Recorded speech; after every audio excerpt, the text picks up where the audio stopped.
Good evening, everyone. First of all, we would like to thank our media friends for covering this very important press conference of Beauty and Aesthetic Society of Nagaland here at Hotel Vivor, who is also one of our hospitality partners.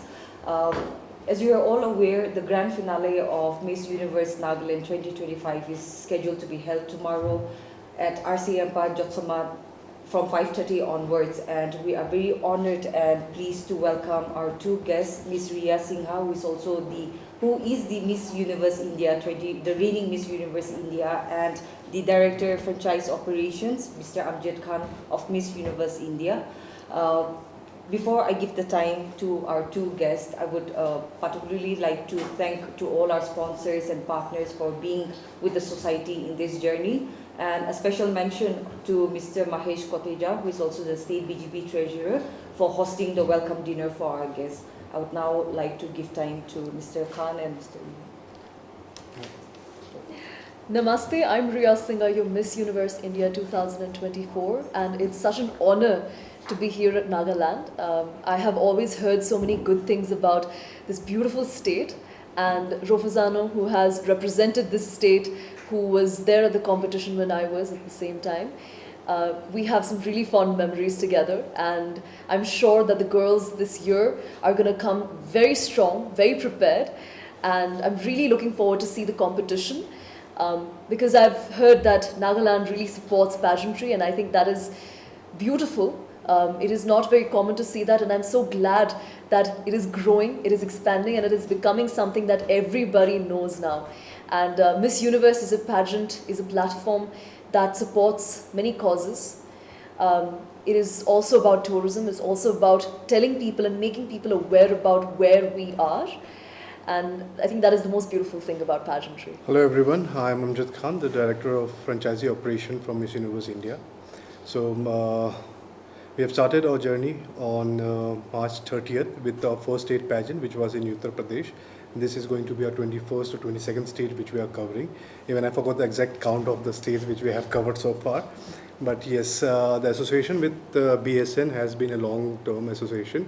And I think before we roll out the franchisee for Miss Universe, I think a couple of years before also they were partnered with us for our other pageants. So yeah, we have a lot of expectation from them, and we look forward for tomorrow's event. Just one thing, I think we have made it very easy now for all the girls to participate by bringing the pageant to your state. So you no longer need to come to metro cities and give audition. Now directly you can audition or you can participate in your pageant in your respective states. So next year hopefully we look forward to have more number of participants, and the count is this year is 40. Next year I'll give the target for 30 contestants that we will want to see from Nagaland. Thank you so much, guys. No, in these few hours I've experienced so much. The drive was so beautiful. Usually I get car sick, but having seen the beautiful scenery, I was so distracted. I was in complete awe of how beautiful it was. And I've also been told that the coffee here is really good, so I'm also willing to try that. I love that question because I used to be somebody who was extremely introverted and shy. But I think I took that in my stride. I took that as my strength, that I am this vulnerable person, and I used that in order to become as natural and as me as I could. And I think that is what set me apart, and that is what made me even more confident, because I didn't really have anything to hide. I always showed who I was, and I think that's why people like listening. When you're real, when you're raw, that's what gave me the confidence. And I think that's what girls can also take back, that don't have any apprehensions on being open. First of all, I would like to applaud the evolution that has happened, where there's so much more awareness. I think you mentioned the Hornbill festival that happens, where one of the biggest parts and significant parts of this festival is the pageantry. To make it such an essential part of the society, first of all, that is great. And I am always for evolution and getting better. But for the parts that aren't talked about, the places that pageantry is still a taboo, I would just like to say that pageantry has also evolved. It is not what it used to be, where it's only about the appearance. It is a lot more about what you can do for the society. And I think that's the beauty of it. And first of all, let your girls do what they want to. Apart from pageantry, it can be anything. Everyone has freedom of choice, and I think that is very important in today's day and age. And of course, pageantry is a platform that really elevates and gives the space to speak. It has shaped my life in ways I can't even explain in words. I feel like I've evolved. I started pageantry when I was 15 years old, so that was I was very impressionable at that age. So whatever I saw and whatever I heard became a part of me, and I'm so glad that pageantry was something that I indulged in, because I became really confident in who I was, and that played an instrumental role in my life. In my career as well, because I am going to enter into Bollywood. I've already started working in it, and to be confident is the first thing that you really require, and pageantry really pushed me and made me that confident person. Well, please dream big. I mean, that is the best thing you can do for yourself. It starts with a dream, it becomes a vision, and then you have to make it your goal and actually end up doing it. I think what ends up happening is it remains a dream, and it just stays a dream. And I think as a society, we all need to come together and help the girls realize that it doesn't just need to remain there. It doesn't just need to remain something that's in your imagination, in your mind. It can become a reality. But I'm just glad that they have the opportunity and the privilege to even dream. That's a start. There are many misconceptions about pageantry. Many people misunderstand what it stands for. What it really is about a platform to speak up about what's going around and how we can better our society to make this place just a little bit of a better place to live. We are just these individuals, but we have a platform where people listen. Again, like I said, impressionable, young generation who listens. And if there is space for us to speak, if we have the platform, then I think that is all we require for people to know, for people to be aware about what is going on. That is what pageantry is. It's not about the outer appearance and the beauty and the way somebody looks. Well, every queen has 1 year to reign, and in this few months, almost my reign is about to come to an end. So I can tell you for sure that there are people out there who start to get to know you. They start to relate to you. And it creates a sort of a community where it's a community of positivity, where what can be bettered. And I think every year, the queen that comes, she brings something new to the table. So I think what I have to bring, maybe the next queen has something completely different.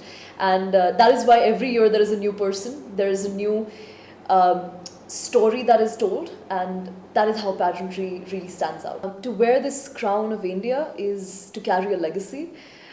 Every queen so far has had some sort of an advocacy. Like I said, every year there's something that's new brought to the table. And I think that is what pageantry really is about. To have a cause, to bring about change. And the main thing is to have a voice for the voiceless and to make people aware about what is going on.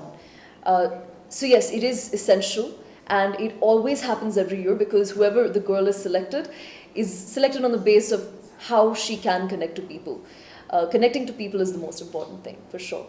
Well, beauty pageants, first of all, I'll speak about myself. It has empowered me as an individual. Not just because I participated in it, also because when I was just a viewer, when I was somebody who was watching and learning, I realized that women have this platform. It is women-oriented, and it is for the women, by the women, and I think that is what makes it really beautiful. And the moment I started participating in it, it changed me in so many ways. It made me confident, it made me powerful because I got a platform. Of course, there are so many things people have to say in their minds, but then you need that microphone, you need that stage, you need people to listen to you. And that is where I think women empowerment really comes in. It is very important to carry on with the legacy. The legacy of the crown is there, but then there's also the legacy that each individual girl who is crowned carry forwards. So I do plan on carrying forward all of what I stand for, because it's beyond the crown. It's not just the crown that talks, it is the individual. That year is, of course, amplified, but it is very important to continue on. I already think that people from here are doing a great job, because there's so much awareness. I was pleasantly surprised, I must say, at the awareness that people have and that has been spread and the government support that has been given. It starts there really, and I think the path that it's on, if it continues on and if it keeps amplifying from here on, then I think it's on its way. Naga people have already got it when it comes to pageantry.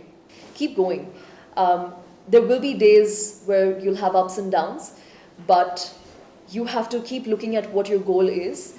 Forget about everything else and people's opinions, because you have to stand for what you want to stand for. And at the end of the day, you have to live with yourself. So make sure you take the decisions that stand right.